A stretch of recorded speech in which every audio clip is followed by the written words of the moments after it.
Ave Imperatrix. Set in this stormy northern sea, queen of these restless fields of tide, England, what shall men say of thee, before whose feet the worlds divide? The earth, a brittle globe of glass, lies in the hollow of thy hand, and through its heart of crystal pass like shadows through a twilight land the spears of crimson-suited war, the long white-crested waves of fight, and all the deadly fires, which are the torches of the lords of night. The yellow leopards, strained and lean, the treacherous Russian knows so well, with gaping blackened jaws, are seen leap through the hail of screaming shell. The strong sea lion of England's wars hath left his sapphire cave of sea to battle with the storm that mars the star of England's chivalry. The brazen-throated clarion blows across the Pathan's reedy fen, and the high steeps of Indian snows shake to the tread of armed men. And many an Afghan chief who lies beneath his cool pomegranate trees clutches his sword in fierce surmise when on the mountain side he sees the fleet-foot merry scout, who comes to tell how he hath heard afar the measured roll of English drums beat at the gates of Kandahar.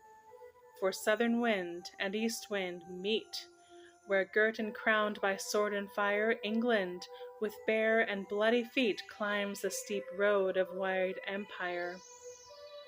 O lonely Himalayan height, grey pillar of the Indian sky, where saw'st thou last in clanging flight our winged dogs of victory? The almond groves of Samarcand, Bokhara, where red lilies blow, and Oxus, by whose yellow sand the grave white turbaned merchants go. And on from thence to Isfahan, the gilded garden of the sun, whence the long dusty caravan brings cedarwood and vermilion, and that dread city of Kabul, set at the mountain's scarped feet, whose marble tanks are ever full with water for the noonday heat, where through the narrow straight bazaar a little maid Circassian is led a present from the Tsar, until some old and bearded Khan, here have our wild war eagles flown, and flapped wide wings in fiery light, but the sad dove that sits alone in England, she hath no delight.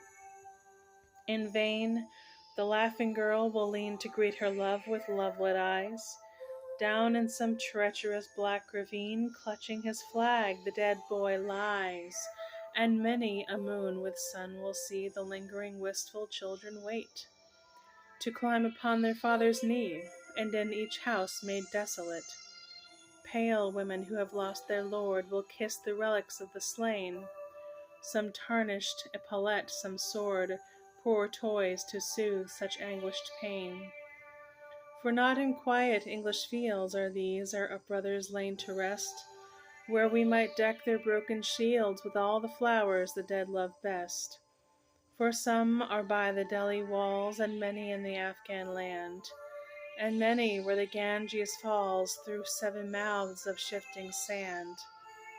And some in Russian waters lie, and others in the seas, which are the portals to the east, or by the wind-swept heights of Trafalgar. O wandering graves, O restless sleep, O silence of the sunless day, O still ravine, O stormy deep, give up your prey, and thou whose wounds are never healed, whose weary race is never won, O Cromwell's England, must thou yield for every inch of ground a son? Go, crown with thorns thy gold-crowned head, change thy glad song to song of pain.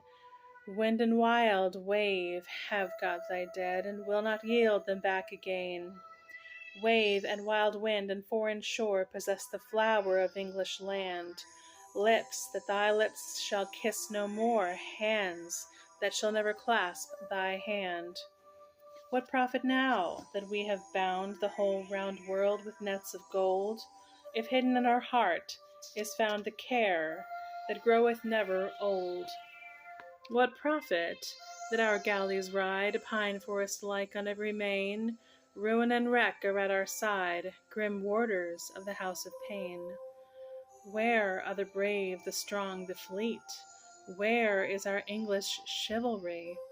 Wild grasses are their burial sheet, and sobbing waves their threnody. O loved ones lying far away, what word of love can dead lips send? O wasted dust, O senseless clay, is this the end? Is this the end? Peace, peace, we wrong their noble dead, to vex their solemn slumber so. Though childless, and with thorn-crowned head, up the steep road must England go. Yet, when this fiery web is spun, her watchmen shall descry from far the young Republic, like a sun, rise from these crimson seas of war.